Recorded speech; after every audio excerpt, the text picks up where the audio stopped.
Video like जरूर कर लीजिए और ऐसे वीडियो लगातार फ्री में पाने के लिए चैनल को तुरंत सब्सक्राइब कर लीजिए और बेल आइकन को जरूर टैप कर लीजिए ताकि आगे भी सारे वीडियो आपको मिलते रहे। यूट्यूब में फॉलो करते हैं तो प्लीज ये वाला फ्री टेलीग्राम चैनल जरूर ज्वाइन कर लीजिएगा। सारे नोटिफिकेशन सारे अपडेट यहीं पे आते हैं, ध्यान रखिए। आरओ 2023 प्रीलिम्स का री एग्जाम फाइनली 27 जुलाई को होने वाला है। अब आपके पास 80 दिवस करीब बच रहे हैं। आज की डेट से अगर हम काउंट करें 80-82 दिवस जो करीब बच रहे हैं, इस पर आप तैयारी कर सकते हैं। स्टडी फॉर सिविल सर्विसेज का जो लास्ट क्रैश कोर्स है जो शुरू हुआ है 7 मई 2025 से, आप इसमें आकर के क्रैश कोर्स के फॉर्म में तैयारी कर सकते हैं। अगर अभी भी आप जुट सकते हैं 8 से 9 घंटे डेली, पूरा कोर्स इस तरीके से कंप्लीट किया जा सकता है कि आपका प्रीलिम्स का एग्जाम निकल जाए। अभी आपका टारगेट सब कुछ छोड़ करके प्रीलिम्स एग्जाम का होना चाहिए, क्योंकि प्रीलिम्स एग्जाम ही वो एग्जाम है जिसमें मैक्सिमम लोग अब बाहर हो जाने वाले हैं। केवल पोस्ट के 15 गुना लोग ही मेंस लिखने वाले हैं। ठीक है, तो आपको प्रीलिम्स क्लियर करना है हर हाल में। अगर आपको लेटेस्ट स्टेजेस में जाना है, आरओ 2023 की वैकेंसी में मेंस वगैरह की तैयारी करनी है, प्रीलिम्स निकालना ही पड़ेगा। 80 दिवस अभी भी पर्याप्त है, मैं कहूँगा। डेली अगर आप बिना ब्रेक के 8 से 9 घंटे डेली दे सकते हैं, 80 दिवस भी पर्याप्त है पूरी तैयारी करने के लिए प्रीलिम्स के लिए। स्टडी फॉर सिविल सर्विसेज का 7 मई वाला क्रैश कोर्स कैसे चलेगा, अभी एग्जाम की जो डिमांड है कट ऑफ निकालने वाली, उसको कैसे पूरा कर सकते हैं आप, उसके बारे में बात करेंगे स्ट्रैटेजी वीडियो में। पूरा शुरू से लेकर आखिर तक इस वीडियो को देखिएगा। आपके एग्जाम के जितने भी दिन बाकी है उससे फर्क नहीं पड़ेगा, आपको कट ऑफ क्लियर करना पड़ेगा, तभी मेंस लिखने के लिए मिलेगा आपको। आपका टारगेट यहाँ पे स्पष्ट रहे। टारगेट जैसे हमने आपको बताया कि जीएस वाले पेपर में, अब तो पेपर दोनों एक ही साथ हो रहे हैं, तो 200 मार्क्स का टोटल आप मान सकते हैं।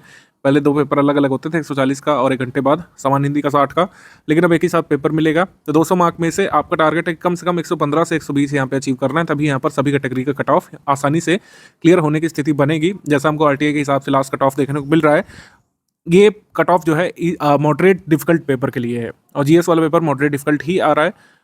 मॉडरेट से डिफिकल्ट लेवल का पेपर, यानी मध्यम कठिन स्तर का जैसा पेपर आ रहा है, जैसा आया था कैंसल्ड पेपर में, जैसे आया था 2021 का पेपर प्रीलिम्स वाला, अगर वैसा ही कठिन स्तर का पेपर आता है तो आपको 115-120 मार्क्स पर्याप्त होंगे कट ऑफ क्लियर करने के लिए। लेकिन इसके लिए भी काफ़ी अच्छी मेहनत करनी पड़ेगी। 70-75 मार्क्स लाना भी जो हम लोग कह सकते हैं समान अध्ययन में एक टेढ़ी खीर लोगों को साबित हो रही है, क्योंकि क्वेश्चंस बहुत टफ लेवल के पूछे जा रहे हैं। अगर इजी फैक्ट भी पूछा है तो उसको मल्टीपल स्टेटमेंट के फॉर्म में, असर्शन रीजन के फॉर्म में क्वेश्चंस काफ़ी पूछे जा रहे हैं, और मैचिंग फॉर्म में क्वेश्चन पूछे जा रहे हैं, चूज नॉट करेक्ट फॉर्म में क्वेश्चन पूछे जा रहे हैं। तो आपने देखा ही होगा जिन लोगों ने एग्जाम अटेम्प्ट किया है, री एग्जाम वाला काफ़ी एक टफ लेवल का पेपर था, और साल दर साल पेपर टफ होते ही जा रहे हैं। तो समान अध्ययन का पेपर जैसा आता है यूपीपीएससी का वैसा ही है, तो उसमें 70-75 आपको लाना पड़ेगा, निगेटिव मार्किंग का इफेक्ट हटा करके। हिंदी में एक इजी मॉडरेट पेपर हमेशा ही देखने को मिलता है, हिंदी में सेम पैटर्न पर पेपर हमको देखने को मिल रहा है। आशा ये है कि करीब 50 सवाल जो है इजी लेवल के आते हैं। मतलब अगर आपने याद किए, अपने विलोम शब्द, अपनी पर्यायवाची, अपने अनेक शब्दों के लिए एक शब्द तैयार करे हैं, विशेषण विशेष्य पर अच्छी पकड़ है आपकी, और आप अगर अच्छे से पढ़े हुए हैं, शुद्ध शुद्ध वर्तनी और वाक्य छांटना, तब जो है 50 सवाल इजी वाले आराम से हो जाते हैं। 5 सवाल थोड़े से कंसेप्चुअल आते हैं आजकल, और 5 सवाल थोड़े से कठिन स्तर के आते हैं, जिसमें 1-2 गलत क्वेश्चन भी निकल ही आते हैं हर बार। तब भी 55 सवाल लोग करके आते हैं हिंदी में यूपीपीएससी के पेपर में, क्योंकि 6 टॉपिक है, सिलेबस लिमिटेड है, उसी में से पूछा जाता है। और इतनी तैयारी स्टडी फॉर सिविल सर्विस के हमारे इंस्टीट्यूट के टीचर्स खुद ही करा चुके हैं, हमारे हिंदी के एक्सपर्ट की। चाहे जैसा पेपर आयोग बनाते, अगर आप स्टडी फॉर सिविल सर्विस के स्टूडेंट हैं, इवन फ्री में यूट्यूब में भी देखते रहे हैं, तो आप इसमें 55 सवाल आसानी से कर ले जाते हैं। 55 से 58 का टारगेट रखना है। अगर इंग्लिश मीडियम वाले हैं, थोड़ा सा डिफिकल्टी महसूस करते हैं, तब भी 50-52 तो आपको लाना ही लाना है हिंदी में, तब जा करके हमारा ये कट ऑफ मार्क का टारगेट अचीव हो पाएगा। और जीएस में जैसे मैंने बताया कि मॉडरेट डिफिकल्ट लेवल पेपर में 140 में से नेगेटिव मार्किंग का इफेक्ट हटा करके 70-75 मार्क आपको हर हाल में चाहिए ही चाहिए। अभी कट ऑफ मार्क का टारगेट जो है सिर्फ स्ट्रैटेजी बनाने से नहीं अचीव होगा। स्टडी फॉर सिविल सर्विस के ग्रुप में आए हैं, तो अगर हमको ये टारगेट अचीव करना है तो हमको लिंक करना पड़ेगा हमारे रिसोर्सेज को अपनी मेहनत से, आपको तब जा करके आप ये टारगेट अचीव कर पाएंगे। हमारे रिसोर्सेज क्या हैं जो आपको पेड रूप में मिलेंगे? हमारे रिसोर्सेज में है स्टडी मटेरियल, जो हमने 2 तरीके से दिया है। एक पीडीएफ, सब्जेक्ट वाइज पीडीएफ आपको दी होगी, सब्जेक्ट वाइज पीडीएफ। पहले मॉड्यूल वाइज इसको दे रहे थे, लेकिन अब एग्जाम में इतने दिवस बचे नहीं है कि आप सब्जेक्ट वाइज पढ़ पाएँ, मतलब मॉड्यूल वाइज पढ़ पाएँ, तो सब्जेक्ट वाइज पीडीएफ हमने दिया है। और हमने यहाँ पर दिए हैं आपको video classes, subject wise video classes हमने यहाँ पर दे दी है, सब्जेक्ट वाइज पीडीएफ दे दी है। आपको इनका जो है अध्ययन करना है। काफ़ी सारा अध्ययन आपका वैसे भी हो चुका होगा जीएस वाले सब्जेक्ट्स में, हिंदी वाले में जो कुछ भी आपकी चीज़ें रह गई हैं, इससे आप अध्ययन करिए, और सब्जेक्ट वाइज पीडीएफ से लगातार आपको रिवीजन करते रहना है, लगातार रिवीजन करते रहना है। जो लोग रिवीजन नहीं करेंगे वो कट ऑफ का सपना ही भूल जाइए, क्योंकि जिस हिसाब से पेपर आ रहा है जीएस का, लेंथी पेपर आ रहा है, टफ क्वेश्चन आ रहे हैं, सर्शन रीजन वाले सवाल आ रहे हैं, जो लोग रिवीजन करेंगे वही मैक्सिमम क्वेश्चन अपने कट ऑफ भर के क्वेश्चन निकाल पाएंगे। पेड क्विज आपको लगानी है, पेड क्विज हमारी काफ़ी पहले चल रही है। कोशिश करिए कि अब कम से कम जो है 150 सवाल जो है पेड क्विज से डेली बेसिस पर जरूर सॉल्व किए जाएँ। कम से कम 150, 250 तक कर सकते हैं तो बिल्कुल करिए। चलते फिरते पेड क्विज सॉल्व करिए। अपनी आदत बनाइए यहाँ पर कि आप जो है 1 घंटे में कम से कम जो है 80 सवाल सॉल्व करें पेड क्विज के, ठीक है। 80 से 90 सवाल पेड क्विज के सॉल्व करें और 1.5 घंटे में 150 सवाल यहाँ पर करने की कोशिश करना है। टेस्ट सीरीज सारी की सारी लगाना है स्टडी फॉर सिविल सर्विसेज द्वारा दी गई पेड ग्रुप में। अगर आपको लगता है कि एसएस की टेस्ट सीरीज आप टेस्ट सीरीज के तरीके नहीं सॉल्व कर पा रहे हैं, ओएमआर लेकर के टाइमर लगा करके नहीं सॉल्व कर पा रहे हैं, इतना समय नहीं बच रहा है, तो टेस्ट सीरीज के क्वेश्चंस, उसका आंसर और उसका एक्सप्लेनेशन जो है कम से कम स्टडी मटेरियल फॉर्म में जरूर आप लोग तैयार कर लीजिए। इससे काफ़ी लाभ आपको डायरेक्टली एग्जाम में मिलेगा। अब जो इतनी चीज़ें मैंने बताई, इसको करने के लिए डेली 8 से 10 घंटे आपको निकालने ही पड़ेंगे। जो लोग रेगुलर एस्पिरेंट है उनको इतना निकालना चाहिए। अगर आप वर्किंग है तो फिर भी कम से कम जो है अब 5.5 घंटे से कम हमें काम नहीं बनेगा। 5.5 से लेकर के आपको कम से कम 7 घंटे का समय यहाँ पर निकालना ही पड़ेगा। जॉब के बाद या फिर अन्य जिम्मेदारियों के बाद 5.5 से 7 घंटे निकालेंगे तभी यहाँ पर ये सब कंप्लीट हो पाएगा। जो लोग भी आपको चूरन दे रहे हैं कि नहीं इतना एफर्ट की नहीं ज़रूरत है, आप कुछ PYQ कर लीजिए, हिंदी पढ़ लीजिए, वैसे पढ़ लीजिए, ऐसे पढ़ लीजिए, आपका कट ऑफ निकल जाएगा, ऐसा नहीं होने वाला है। आप खुद ही देख चुके हैं फेब 2024 में जिन लोगों ने पेपर दिया होगा, कई सारे लोग ऐसे थे जो 10-12 सवाल भी GS वाले नहीं निकाल पा रहे थे। इस तरह का पेपर आया था। बहुत ही कम सरल वाले सवाल या वन लाइनर वाले सवाल या PYQ जैसे सवाल पूछे गए थे। काफ़ी सारे तथ्य नए तरीके के थे या पुराने तथ्यों को नए तरीके से पूछा गया था। तो पेपर का पैटर्न ऐसा ही है। तभी मैंने कहा कि मॉडरेट से डिफिकल्ट लेवल का पेपर होगा और आपको उसमें GS वाले में मैं बात कर रहा हूँ, आपको 50-55% नंबर स्कोर करना है यहाँ पर, यानी 140 में से नेगेटिव मार्किंग का इफेक्ट हटा करके 70 से 75 मार्क्स यहाँ पर अचीव करने हैं।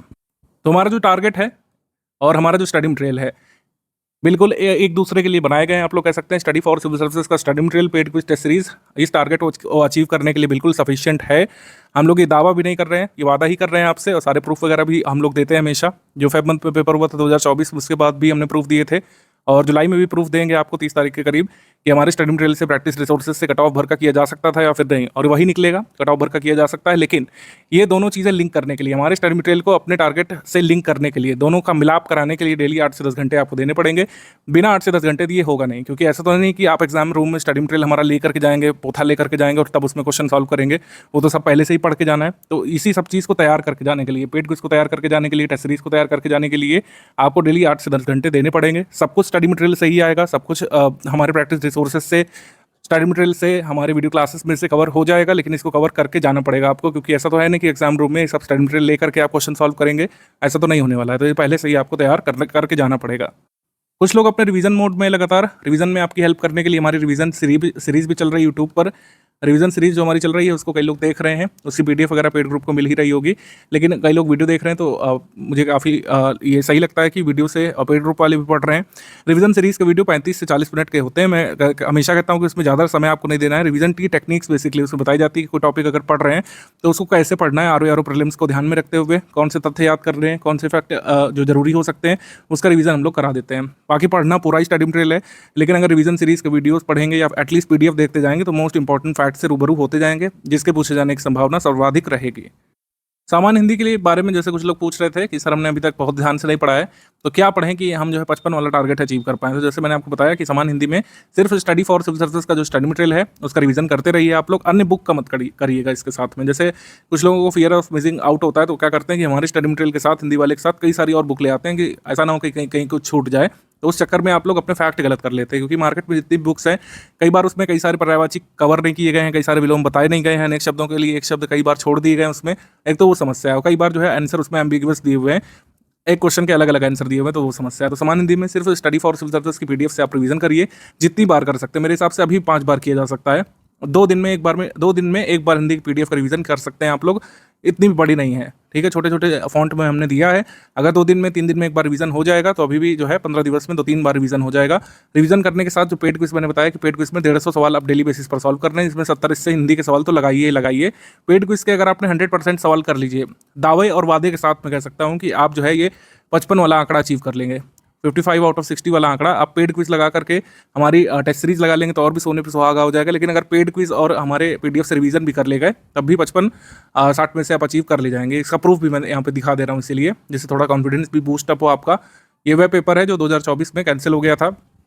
ये आया था हमारे स्टडी मटेरियल से। इसमें देखिए मैक्सिमम क्वेश्चन, मैक्सिमम क्या मतलब आप सारे ही कर सकते थे, 58 हमने निकाल लिए थे 60 में से। पेड क्विज से, टेस्ट सीरीज से और स्टडी मटेरियल से आप 58 क्वेश्चन निकाल सकते थे। मान लीजिए 2-3 भूल भी गए, नहीं याद आ रहे हैं आपको, कुछ पर्यायवाची कुछ विलोम भूल भी गए, तब भी इसमें से 155 मार्क्स अचीव किए जा सकते हैं, ठीक है। और ये बिल्कुल किया जा सकता है, डुएबल टारगेट है बिल्कुल।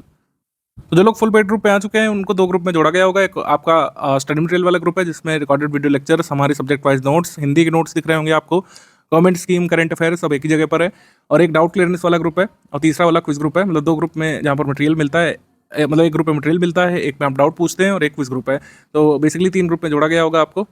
स्टडी मटेरियल ग्रुप में जुड़ना यहाँ पे अनिवार्य है, तब वहीं पर आपको स्टडी मटेरियल वगैरह मिला होगा, उसी से आपको पढ़ना है लगातार। टेलीग्राम वेब एप्लीकेशन पर भी खुल सकता है, टेलीग्राम वेब टैब में भी खुल सकते हैं आप। कुछ लोग मोबाइल से पढ़ रहे हैं, कुछ लोग प्रिंट आउट निकालते हैं, किसी मेथड से आप पढ़ सकते हैं। सब्जेक्ट वाइज नोट्स को कुल मिलाकर आपको पढ़ना है, जिससे इस सिलेबस की तैयारी हो जाएगी। इस सिलेबस में ज़्यादा डिस्कस भी नहीं करने वाला हूँ क्योंकि अब तक तो आपको रट ही चुका होगा। 6 टॉपिक है समान हिंदी के और 140 में से ये आपके 10 टॉपिक हैं जीएस के। और फुल एंड टेस्ट सीरीज भी इसकी कई सारी हमने दी हैं, तो उससे भी आपको अंदाजा पड़ ही जाएगा। स्टडी मटेरियल से संबंधित यहाँ पर देख लेते हैं क्या क्या दिया जा चुका है आपको। स्टडी मटेरियल में जैसे लिखा हुआ है कि डेली बेसिस पर 2 मॉड्यूल सुबह 10 बजे मिलेंगे। मेरे हिसाब से अब मॉड्यूल वाइज आप छोड़ ही दीजिए, जिनको बहुत सही लगता है मॉड्यूल वाला प्लान वही लोग फॉलो करिए। अदरवाइज जो है आप सब्जेक्ट वाइज नोट्स पे आ जाइए। डेली 2-2, 3-3 सब्जेक्ट लेकर के रिवीजन करने का टाइम है। मॉड्यूल वाइज मेरे हिसाब से आपको नहीं पढ़ना चाहिए, लेकिन मॉड्यूल जरूर देंगे। जिनको मॉड्यूल से पढ़ना है अभी भी मॉड्यूल से पढ़ सकते हैं। जीएस के सब्जेक्ट वाइज कंप्लीट नोट्स आपके ग्रुप में साझा कर दिया गया है। इसमें history, geography, polity, economy, environment और सारी वो चीज़ें हैं जो जीएस में सिलेबस में लिखी हुई हैं, सारे लेटेस्ट अपडेट करके, रिवाइज करके, सारी एरर प्रूफिंग करके आपको हमने दे दिए हैं पीडीएफ। उससे आप पढ़िए, इसी से एग्जाम में कट ऑफ भर का निकल आएगा। इसके साथ प्रैक्टिस कर लीजिए जिससे ये चीज़ें याद रहें आपको। उत्तर प्रदेश करंट अफेयर हमने जुलाई 2024 से अप्रैल 2025 तक का दे दिया है। नेशनल इंटरनेशनल करंट अफेयर, राष्ट्रीय अंतर्राष्ट्रीय घटनाक्रम जो समसामयिकी करंट अफेयर है, नेशनल इंटरनेशनल करंट अफेयर, ये हमने दे दिया है जुलाई 2024 से लेकर अप्रैल 2025 तक का। इसके आगे का आपको मिलता रहेगा। आपका पेपर 27 जुलाई को है, तो आपको 8 या 9 तक का, जुलाई तक का 2025 तक का करंट अफेयर तैयार करना चाहिए। जैसे हमने आपको पहले बताया था पहले की स्ट्रैटेजी वीडियोस में कि मंथली वाला आप लोग लगातार पढ़ते रहिए। ये उत्तर प्रदेश करंट अफेयर और मंथली करंट अफेयर लगातार पढ़ते रहिए। इसके अलावा एग्जाम से करीब जो है 15-17 दिवस पहले, 15 डेज पहले आपको एक टोटल पीडीएफ मिल जाती है, जिसको सीए पापा पीडीएफ कहा जाता है। स्टडी फॉर सिविल सर्विसेज की सीए पापा पीडीएफ कहा जाता है इसको। ये हम बहुत शॉर्ट करके देते हैं। ये वो पीडीएफ होती है बूस्टर टाइप की, बस यही आपको पढ़ना पड़ता है एग्जाम से पहले, और आप सारे के सारे लगभग करंट अफेयर के सवाल करके आ सकते हैं उसमें से। लेकिन ये पीडीएफ पढ़ने में आसान तभी रहेगी जब आप मंथली वाला पढ़े होंगे पहले से। ये पीडीएफ में कई सारे तथ्य होते हैं, 1000-2000, ये ऐसे ही नहीं याद हो जाएंगे। अगर आपने मंथली करंट अफेयर पहले से पढ़ा होगा तो करंट अफेयर की पापा पीडीएफ तैयार करना आसान हो जाता है। इसी वजह से मैं कह रहा हूँ कि करंट अफेयर भी लगातार पढ़ते रहिए। एटलीस्ट एक रीडिंग आपकी अगर मंथली वाली हो चुकी होगी तो ये करंट अफेयर की जो पीडीएफ हम देंगे पापा पीडीएफ, इसको तैयार करना, मेमोराइज करना और लंबे समय तक याद रखना आसान रहेगा। जो कोई भी अपडेट होगा वो हम देते रहेंगे आपको स्टडी मटेरियल ग्रुप में। जैसे नेशनल पार्क अब तक कितने थे, 106, अब 107वां आ चुका है। ठीक है, सिमलीपाल नेशनल पार्क उड़ीसा में 107वां बन चुका है। ये हमने अप्रैल करंट अफेयर में अपडेट कर दिया है। तो ऐसे अपडेट्स जो है जरूर फॉलो करते रहिएगा। टेस्ट सीरीज जैसे कि यहाँ पर लिखा हुआ लेटेस्ट ट्रेंड और पैटर्न के हिसाब से आपको लगानी है। लेटेस्ट ट्रेंड और पैटर्न के हिसाब से स्टडी फॉर सिविल सर्विसेज ही एकमात्र ऑनलाइन इंस्टीट्यूट है एटलीस्ट आरओ के लिए जो टेस्ट सीरीज आपको दे रहा है लेटेस्ट पैटर्न पर के आधार पर। हम सिर्फ पीवाईक्यू बेस्ड टेस्ट सीरीज नहीं करा रहे हैं, जैसे अन्य इंस्टीट्यूट वही अभी भी वही कर रहे हैं गलती कि पीवाईक्यू को तोड़ मरोड़ करके टेस्ट दे रहे हैं आपको, जबकि ऐसा नहीं है। 2024 में आपने पेपर देखा है किस तरीके का पेपर आ रहा है।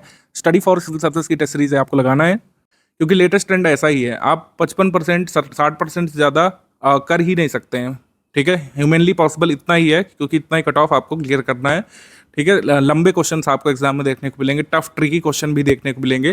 जैसे मैंने बताया कि जब 50-55% ही आपको स्कोर करना है तो वो सारे क्वेश्चन कई बार आपको छोड़ने भी पड़ेंगे। ठीक है, 50-55% ही हमको चाहिए। तो कई सारे ऐसे तथ्य जो आपने कभी सुने नहीं है उसको एग्जाम में आप छोड़ भी सकते हैं, बशर्ते आपको ये क्लियर रहे, आपको सन्नत रहे कि 50-55% सवाल हमको हर हाल में सही करने हैं। यानी 140 प्रश्नों में से हमको 70 सही सवाल निकालने की कोशिश करनी ही है। 65-70 सवाल हमको निकालना है हर हाल में, निगेटिव मार्किंग का इफेक्ट हटा करके। और इतना किया जा सकता है हमारे स्टडी मटेरियल से। कुछ तथ्य एग्जाम में हमारे स्टडी मटेरियल से नहीं आएंगे, किसी के स्टडी मटेरियल से नहीं आएंगे। कुछ तथ्य जो पूछे जाते हैं वो एग्जामिनर के दिमाग की उपज होती है, वो आंसर की में ही क्लियर हो पाता है कि क्या उन्होंने पूछा और क्या उसका उत्तर है। ऐसे क्वेश्चन से दूर रहने का प्रयास करिएगा। आप कुल मिला करके ये ध्यान रखिएगा कि ओएमआर पर आपके 70 सही सवाल अगर निकल रहे हैं तो उससे ज़्यादा रिस्क लेने की ज़रूरत नहीं है। डिफिकल्ट लेवल का पेपर आता है तो, अगर इजी लेवल पेपर आता है तो वहीं पर आपको निर्णय लेना पड़ेगा कि हमको ये जो आंकड़ा है ये 70 से लेकर 90 तक भी ले जाना है, अगर पेपर जो है ईजी प्रतीत होता है आपको वहाँ पे। तो ये जो कैलकुलेशन है इसको बेस्ट रखने के लिए या फिर इस पर अपना कह सकते हैं माइंडसेट अच्छी तरीके से मजबूत करने के लिए आपको कई सारे फुल एंड टेस्ट लगाने पड़ेंगे। इसी वजह से स्टडी फॉर सिविल सर्विसेज ने जीएस के काफ़ी सारे फुल एंड टेस्ट अपनी टेस्ट सीरीज में डाले हैं। 64 टेस्ट हम लोग कराएंगे, जिसमें 28 फुल एंड टेस्ट हमने दिए हैं जीएस वाले। तो इन 28 फुल एंड टेस्ट को अटेम्प्ट करने के बाद आपको अपने आप ही ये जानकारी हो जाएगी कौन से तथ्य जो है अटेम्प्ट करने लायक होते हैं, कौन से तथ्य छोड़े जाते हैं, और 140 प्रश्नों के कठिन पेपर में 70 सवाल कैसे सही निकाले जाते हैं। ठीक है, सरल सवाल कैसे छांटे जाते हैं पूरे पेपर में से, ये आप सीखेंगे इन 140 प्रश्नों के 28 सेट लगाने के बाद। इसी वजह से 28 फुल एंड टेस्ट हमने दिए हैं। 10 सेक्शन वाइज टेस्ट है, इनको भी जरूर लगाइएगा। ठीक है, और हिंदी के टेस्ट जरूर लगा लीजिएगा। हिंदी के टेस्ट और हिंदी का जो क्विज ग्रुप में हमने क्वेश्चंस कराए हैं, मतलब हिंदी के क्विज वाले क्वेश्चंस आपने सॉल्व कर लिए और जो टेस्ट सीरीज वाले सवाल सॉल्व कर लिए। तो मैं कह रहा हूँ कि सिर्फ इतना भी करके जो है 55 नंबर लाया जा सकता है। और अगर आपने स्टडी मटेरियल रिवाइज कर लिया तो सोने पे सुहागा है, फिर तो आपको 55-57 लाने से कोई रोक ही नहीं सकता है। तो इतना आपको कर लेना है और बिल्कुल किया जा सकता है। डेली 8 से 10 घंटे में आप स्टडी मटेरियल का प्रिंट लेके सकते हैं, जो ऑनलाइन भी पढ़ सकते हैं। सारी चीज़ों को एकदम वेरीफाई करके हमने दे दिया है। कोई भी छोटा सा एरर करेक्शन है वो ग्रुप में तुरंत ही दिया जा रहा है, क्विज ग्रुप में जरूर देखते रहिए। कोई भी छोटा अपडेट है हम उसको क्लियर कर रहे हैं क्विज वाले ग्रुप में, और सारे तथ्य जो है चेक करके दे दिए गए हैं। लेटेस्ट में हमको कुछ लगता है कोई इंपॉर्टेंट रिपोर्ट हो सकती है, कोई इंपॉर्टेंट स्कीम हो सकती है, तो उसका छोटा सा वीडियो बना करके भी मैं क्विज ग्रुप पे दे रहा हूँ, आपने देखा होगा। तो इंपॉर्टेंट चीज़ों का वीडियोस जो हम दे रहे हैं उसको देखते रहिए। रिकॉर्डेड वीडियो लेक्चर की जहाँ तक बात है, जैसे कुछ लोगों ने पूछा है कि सर इसको क्या आप तैयार करना चाहिए या फिर नहीं तैयार करना चाहिए, मेरा इसमें जवाब होगा कि आपको अपने हिसाब से यहाँ पर कॉल लेनी है। अगर आपको लगता है कि किसी भी विषय के कंसेप्ट आपके बिल्कुल ही कमज़ोर हैं, बहुत सालों से आपने रिवाइज नहीं करें, तो उसका रिकॉर्डेड वीडियो देखेंगे तो कंसेप्ट आसानी से रिकॉल हो जाएंगे आपको। जैसे हिस्ट्री है, ज्योग्राफी है या साइंस है, कुछ ऐसे सब्जेक्ट जिसमें आप परेशानी महसूस करते हैं, तो आप उसके रिकॉर्डेड वीडियो देख सकते हैं। लेकिन अब मैं रिकमेंड करूँगा कि स्टडी मटेरियल PDF पर ज़्यादा फोकस करिएगा। तो PDF वाली चीज़ें, स्टडी मटेरियल वाली चीज़ें, टेस्ट सीरीज वाली चीज़ें, पेड क्विज वाले तथ्य जो हैं उनको आप जरूर जो है लगाइए, वो ज़्यादा इस समय बेनिफिशियल रहेगा। रिकॉर्डेड वीडियो लेक्चर देखने का समय अब उतना नहीं बच रहा है, लेकिन आप फिर भी अगर आपको लगता है कि किसी सब्जेक्ट में आप बिल्कुल ही कमज़ोर हैं, आर्ट कल्चर है आपने कभी पढ़ा नहीं है, तो उसका रिकॉर्डेड वीडियो देखिए। उसमें आपको जो टीचर हैं वो बताएंगे किस तरीके से उसको याद करने में आसानी रहेगी आपको, और किस तरीके से तथ्यों को तैयार करना है एग्जाम के लिए, ये क्लैरिटी आपको मिल जाएगी। हिस्ट्री में, ज्योग्राफी में कुछ लोग क्या करते हैं कि चलते फिरते वीडियो लेक्चर देखते रहते हैं, बहुत ध्यान से उसको नहीं सुनते हैं, कुछ दूसरा अपना काम कर रहे हैं, ऑफिस का काम निपटा रहे हैं हल्का फुल्का, या फिर कहीं पर फील्ड जॉब कर रहे हैं, तो उसको आप हेडफोन लगा करके प्ले करके आप अपना मोबाइल रख करके जो है, या फिर किसी भी डिवाइस से, टैबलेट से देखते हुए चल सकते हैं, मतलब सुनते हुए चल सकते हैं, जिससे आपको वो तथ्य कौंध जाएंगे। बोरिंग सब्जेक्ट की कोशिश करिए कि रिकॉर्डेड वीडियो लेक्चर सुन लिया करिए। इससे क्या होता है कि तथ्य आपके कानों में बढ़ जाएंगे, एटलीस्ट आपको याद रहेगा कि अच्छा पांड्य डायनेस्टी में ये रूलर्स थे, चोल शासक ये थे, उनके द्वारा किए गए कार्य ये थे। हिस्ट्री वाली चीज़ें, ज्योग्राफी वाली चीज़ें जो कई बार आपको बोर करती हैं, लिस्टिंग वाली चीज़ें, उसको जो है आप रिकॉर्डेड वीडियो लेक्चर से सुन सकते हैं और PDF से रिवाइज कर सकते हैं। उसके जो प्रैक्टिस के लिए तथ्य कहाँ मिलेंगे, टेस्ट सीरीज से और पेड क्विज से। इस तरीके से चीज़ें कंप्लीट होंगी। 140 प्रश्नों का जो पेपर है GS वाला आपको डील करना है 27 जुलाई को, लेकिन उससे पहले इतनी बार तथ्य को आपको पढ़ लेना है कि आप हर हाल में 70 सही सवाल उसमें निकालने लायक हो जाएं। ठीक है, क्योंकि एग्जाम में आपसे रीज़न तो पूछेगा नहीं। राइटिंग वाला जो पेपर है, जो कह सकते हैं आपका राइटिंग स्किल कहाँ पे चेक होनी है, वो मेंस में चेक होनी है, वो भी सिर्फ हिंदी में, GS में वो भी नहीं। तो कोशिश करिए कि चीज़ों को बस ऐसे तैयार करिए कि एग्जाम में हम उसको आंसर कर दें। जैसे डॉक्ट्रिन ऑफ लैप्स है, बस आपको उसमें क्या तैयार करना है कि किसके समय में आया था, डलहौजी के समय, डलहौजी ने किन किन रियासतों का उसमें व्यक्तिगत किया था, मतलब ब्रिटिश साम्राज्य में उसको एनेक्स कब किया था, उसके ईयर, उसकी क्रोनोलॉजी, उत्तर प्रदेश से कौन कौन सी रियासतों को एनेक्स किया। जैसे अवध को जो एनेक्स किया गया था कुप्रशासन के आधार पर, जेम्स आउटरैम की रिपोर्ट पर। तो ऐसे ऐसे तथ्य आपको पढ़ते हुए चलना है, और बस ये देखना है कि डलहौजी के बाद अगला गवर्नर कौन सा आया, गवर्नर जनरल या वाइसरॉय कौन सा आया, उसने क्या क्या काम किया अपने टेन्योर में। सारे तथ्य गिवन है PDF में ऑलरेडी, रिकॉर्डेड वीडियो लेक्चर में उनको बताया गया है। बस आपको सुन लेना है, समझ लेना है, आत्मसात करने की कोशिश करना है, शांत बैठ करके मन में सोचना है, और जब पेड क्विज लगाइए, टेस्ट सीरीज लगाइए और डॉक्ट्रिन ऑफ लैप्स से संबंधित क्वेश्चन आ जाए उसको अच्छे से सॉल्व करने का प्रयास करिए, आंसर की से उससे मिलाइए। ठीक, तो इसी विधि से जो है पहले भी लोगों ने एग्जाम में क्लियर किया है। कई सारे टॉपर्स को भी आपने सुना होगा, कुछ लोग कह रहे हैं कि कुछ तथ्य रटने ही पड़ते हैं, ये बात सच है। जैसे कुछ कई सारे ज्योग्राफी के फैक्ट्स हैं, जैसे मिनरल्स वाला, कौन सा मिनरल्स, यथा कोल, आयरन और पेट्रोलियम कहाँ पे मिलेगा, ये सब याद करना पड़ता है कई बार। कौन सी खदान जो है किस राज्य में है, ये आया था आपके एग्जाम में, कैंसल पेपर में भी इससे संबंधित कुछ आया था। ऑयल रिफाइनरी कौन सी के स्टेट में ये आया था। इस साल मैं कोल के बारे में बहुत एक्सपेक्ट कर रहा हूँ, कोल पेट्रोलियम कहाँ पाए जाते हैं, किस नदी घाटी में, इससे संबंधित तथ्य आ सकता है। तो उसको तैयार करने में कोशिश करिए कि कुछ मैप का प्रयोग करिए, जो भी आपकी मेथोडोलॉजी है उसको तैयार करने की, इसको अपना सकते हैं। जैसे कुछ लोग मैप में तैयार करते हैं, आप लोग जो है ब्लैंक पॉलिटिकल मैप ला सकते हैं और इसमें आप फिल करिए। जैसे मैंने यहाँ पर एक एग्जांपल दिया है कि कोल माइंस ऑफ इंडिया, यहाँ पे फिल करिए कौन सी कोल माइन किस स्टेट में मिलेगी, आप चाहें तो क्या कर सकते हैं, जैसे मैंने किया कि कोल माइंस को फिल कर लिया राज्यों में लगा करके, अब इस राज्यों को आप खुद से भरिए।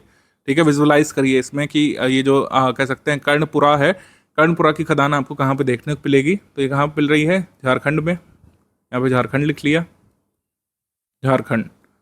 ठीक, ऐसे ही फिर यहाँ पे झिलमिली लिखा हुआ है, झिलमिली हो गया, कोरबा हो गया, और विश्रामपुर हो गया। ये सब माइंस आपको यहाँ पे देखने को मिल रही हैं, ये देखने को मिल रही हैं छत्तीसगढ़ में। तो यहाँ पर आपने लिख लिया छत्तीसगढ़,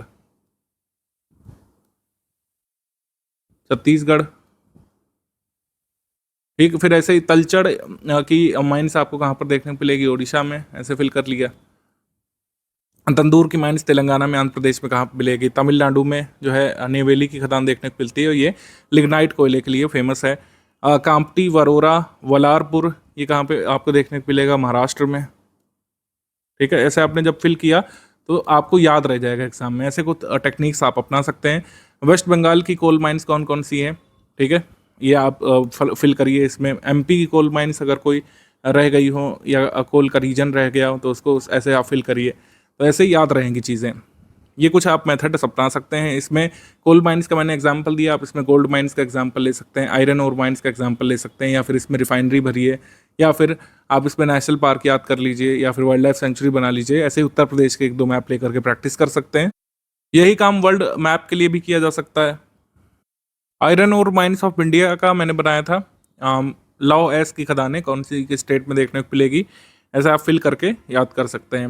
ये जो डेटा है कहाँ से मिलेगा, जैसे मैंने डेटा लिखा है ये कौन सा स्टेट में, या आपके स्टडी मटेरियल में, इसको बस देख के आप फिल करने की कोशिश करिए और फिर राज्यों के नाम खुद से लिखिए, ऐसे आपको याद रह जाएगा। ऐसे कुछ टेक्निक्स आप अपना सकते हैं कुल मिला करके, या फिर कोई भी रिवीजन टेक्निक है। कुछ लोग नोट मेकिंग करते हैं, छोटा छोटा नोट मेकिंग करते हैं, आप नोट मेकिंग भी कर सकते हैं। जो भी मेथडोलॉजी आपको सूट करे आप ऐसे करके याद करना शुरू कर सकते हैं। याद करिए, लेकिन चाहे आप मल्टीपल टाइम्स रिवाइज करके याद करिए, चाहे रिकॉर्डेड वीडियो लेक्चर सुन के याद करिए, करना तो पड़ेगा ही याद।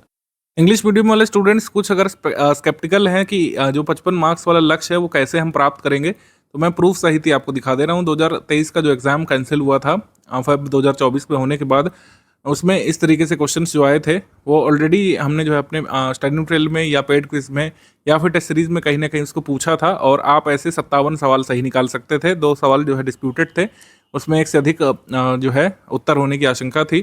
तो इस तरीके के प्रश्न आते हैं हिंदी में, और इनको आप स्टडी मटेरियल से, हमारे पेड क्विज से, टेस्ट सीरीज से लगातार सॉल्व कर सकते हैं। सब कुछ ज़्यादातर आपको इसमें मिल जाएगा। ठीक है, स्टडी मटेरियल में सब कुछ मिल जाएगा, टेस्ट सीरीज में और पेड क्विज में आप उससे रिवाइज कर लेंगे, प्रैक्टिस कर लेंगे। हिंदी में 55+ इंग्लिश मीडियम वाले भी स्कोर करेंगे अगर आप अच्छे से पढ़ेंगे। जैसे मैंने बताया, मल्टीपल टाइम्स रिवीजन करिए स्टडी फॉर सिविल सर्विसेज के नोट्स का, और टेस्ट सीरीज लगाइए हिंदी की, और पेड क्विज के सारे सवाल लगा लीजिए। पेड क्विज के सारे सवाल लगाते ही आपका कॉन्फिडेंस इतना बूस्ट हो जाएगा कि आप 55+ आसानी से ला सकेंगे। अगर ये पेपर ऐसा ही रहा तो 55+, अगर थोड़ा सा कठिन भी मान लेते हैं, एक सिनेरियो ये भी रख लेते हैं कुछ कठिन सवाल आ गए हिंदी के पेपर में, तब भी आप 50+ आसानी से स्कोर कर ले जाएंगे, क्योंकि सब कुछ जो है आपको इसी स्टडी मटेरियल से मिल जाता है। ठीक है, जो जो पूछे गए सवाल वो कहीं ना कहीं हमारे स्टडी मटेरियल में, हमारे टेस्ट सीरीज में, पेड क्विज में ऑलरेडी विद्यमान थे। 2023 का जो पेपर कैंसिल हुआ था, इसमें इस तरीके से सवाल आए थे। मैक्सिमम सवाल आपको किस सब्जेक्ट से देखने को मिले, ज्योग्राफी से, हिस्ट्री से और करंट अफेयर से मैक्सिमम सवाल आपको देखने को मिले। और इस बार भी ऐसा ही होगा, थोड़ा बहुत अंतर हो सकता है। इतिहास में हो सकता है 20+ सवाल हो जाएं, ज्योग्राफी में कुछ कम हो जाएंगे, करंट अफेयर में ऐसा हो सकता है 22 सवाल आ जाएं। तो ये मुख्य सब्जेक्ट हैं, history, geography, current affair, polity भी और साइंस भी, ये मेजर सब्जेक्ट है, इनको तो आपको तैयार करना ही है। छोटे वाले जो सब्जेक्ट हैं जिनसे कम क्वेश्चन आते हैं, जैसे एग्रीकल्चर, यूपी जी के, यूपी करंट, आर्ट, कल्चर, इसमें भी आप देखेंगे ज़्यादातर तथ्यात्मक चीज़ें हैं, इनको आप बिल्कुल पूरी तरीके से इग्नोर मत करिएगा। जैसे 4 आर्ट कल्चर के सवाल आए थे, काफ़ी इजी लेवल सवाल आए थे, अगर आप इनको इग्नोर कर देते तो आप 4 क्वेश्चन की हानि कर देते। तो सारे ही सब्जेक्ट को जो है आपको इंपॉर्टेंस देनी है, इनका सिलेबस भी कम है, तो इनको भी जरूर तैयार करके जाइएगा। यूपी करंट अफेयर से सिर्फ 2 सवाल आए थे, यूपी जीके से ज़्यादा आए थे, इस बार इसका उल्टा हो सकता है।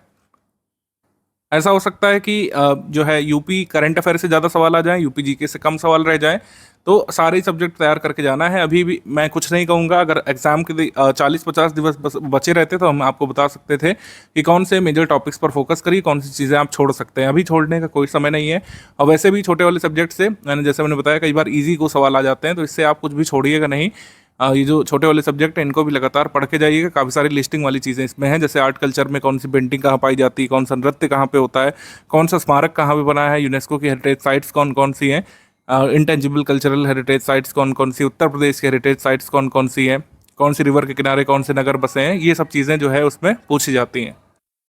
स्टडी मटेरियल ग्रुप में आप देखेंगे कि 15 मई से टेस्ट सीरीज शुरू हो जाएगी। जो लोग टेस्ट सीरीज वाले ग्रुप में हैं, आपके टेस्ट सीरीज वाले ग्रुप में 15 मई से टेस्ट सीरीज शुरू हो जाएगी और डेली बेसिस पर कोई ना कोई टेस्ट अपलोड होता रहेगा 17 जुलाई तक। एग्जाम के 10 दिवस पहले तक लगभग डेली बेसिस पर एक टेस्ट आएगा। ये रिगरस प्रैक्टिस के लिए है। पेड क्विज के साथ अगर ये सारे क्वेश्चंस लगा लेंगे टेस्ट सीरीज के तो बहुत अच्छी स्थिति में आ जाएंगे। आप उस स्थिति में आ जाएंगे इतने सारे फुल लेंथ टेस्ट लगाने के बाद, सेक्शनल टेस्ट लगाने के बाद, या आप फ़र्क करना सीख जाएंगे एक डिफ़िकल्ट क्वेश्चन में और एक डुएबल क्वेश्चन में। एक फ़ायदा ये भी होता है टेस्ट सीरीज लगाने का, जैसे कुछ लोगों को नहीं पता है, डिफिकल्ट क्वेश्चन और डुएबल क्वेश्चन में आपको फ़र्क ये पता चलेगा कि कौन सा क्वेश्चन ऐसा है जिसको हमको छोड़ देना चाहिए, कौन सा क्वेश्चन इतना डिफिकल्ट है कि अगर हम उसको अटेम्प्ट करेंगे तो हर हाल में गलत हो जाएगा और हमारा निगेटिव मार्किंग में स्कोर ला देगा। तो उस क्वेश्चन को आपको छोड़ना होता है, उसको डिफिकल्ट क्वेश्चन बोलते हैं। डिफिकल्ट क्वेश्चन को आइडेंटिफाई आप तभी कर पाएंगे जब इतनी सारी टेस्ट सीरीज आपने लगाई होगी, कई सारे क्वेश्चन लगाए होंगे। कोई मेथड नहीं होता ये पहचानने का कि कौन सा जो क्वेश्चन है वो आउट ऑफ सिलेबस टाइप का है या फिर डिफिकल्ट है या फिर जिसको अटेम्प्ट नहीं करना चाहिए। ये आप सीखते हैं मेथड अपनी टेस्ट सीरीज सॉल्व करते करते। तो ये आपको फ़ायदा मिलेगा टेस्ट सीरीज से। कई सारे फैक्ट तो कवर होंगे ही होंगे। पूरे सिलेबस का एक बड़ा चंक आप लोग कंप्लीट कर लेंगे स्टडी फॉर सिविल सर्विसेज की ये टेस्ट सीरीज लगाने के बाद। फुल इन टेस्ट सीरीज भी जरूर लगाइएगा और सारी सेक्शनल टेस्ट भी आप लोग जरूर लगाइएगा। रीजनिंग वाले टेस्ट भी अटेम्प्ट करिएगा क्योंकि रीजनिंग के जो क्वेश्चन आने हैं अब बहुत समय नहीं बचा है। कई सारे लोग पूछ रहे हैं कि सर रीजनिंग की तैयारी के लिए हमारा पापा वीडियो बना हुआ है, उसको आप देख डालिए। PYQ का पापा वीडियो देख डालिए। इतना करने के बाद अगर ये टेस्ट सीरीज ही अटेम्प्ट कर लेंगे केवल, उतना भी सफिशिएंट होगा। प्रीवियस ईयर क्वेश्चन और ये टेस्ट सीरीज से अटेम्प्ट कर लेंगे कंसेप्ट बिल्डअप के बाद, तो इतना भी सफिशिएंट होगा रीजनिंग के लिए। कुछ लोग ये कहेंगे कि सर अभी काफ़ी कम दिवस बचे हुए हैं तो कैसे इसको तैयार करें। मैं कहूँगा कि आप इसे एक टेस्ट सीरीज की जगह लगाने की अपेक्षा क्या कर सकते हैं कि इसको स्टडी मटेरियल के तरीके से पढ़िए। आशा ये है कि आप क्वेश्चन लीजिए, आप आंसर की लीजिए, आप पढ़िए कि क्या पूछा गया है, उसमें कौन सा तथ्य सही है, किस तरीके से गलत स्टेटमेंट फ्रेम किया गया है। ये भी कई बार हेल्प करता है कि आप सीखेंगे किस तरीके से गलत स्टेटमेंट को आइडेंटिफाई किया जाता है एग्जाम में। रीजनिंग में कैसे जो है क्वेश्चन बनते हैं, उसको कैसे सॉल्व कर सकते हैं, एक्सप्लेनेशन उसमें पढ़िएगा। और साथ ही देखिएगा कि करंट अफेयर में कैसे क्वेश्चन बनते हैं, मैचिंग वाले क्वेश्चन कैसे बनते हैं, चूज नॉट करेक्ट वाले क्वेश्चन कैसे बनते हैं, कथनों कारण वाले सवाल कैसे सॉल्व किए जा रहे हैं टेस्ट सीरीज में। इसका भी अगर आप भान ले लेंगे तो भी हेल्पफुल रहेगा। कोशिश तो करिए कि इसे टेस्ट सीरीज के तरीके लगाइए, लेकिन अगर बहुत ही कम समय बच रहा है, आपको 10 दिन के भीतर सारे टेस्ट लगाने हैं, तो एज अ स्टडी मटेरियल भी इसको जरूर पढ़ा जा सकता है। कोई इसमें इतना घाटा नहीं होगा। जीएस वाले में एटलीस्ट जो है जरूर पढ़िएगा कि क्वेश्चन में क्या पूछा गया है, फैक्ट आंसर क्या उसका दिया हुआ है, एडिशनल कोई एक्सप्लेनेशन है उसको पढ़ लीजिएगा। हिंदी के क्वेश्चंस जो है जरूर लगा लीजिएगा। हिंदी क्वेश्चंस लगाने से आप 55 वाले आंकड़े पर पहुंचने लायक हो जाएंगे।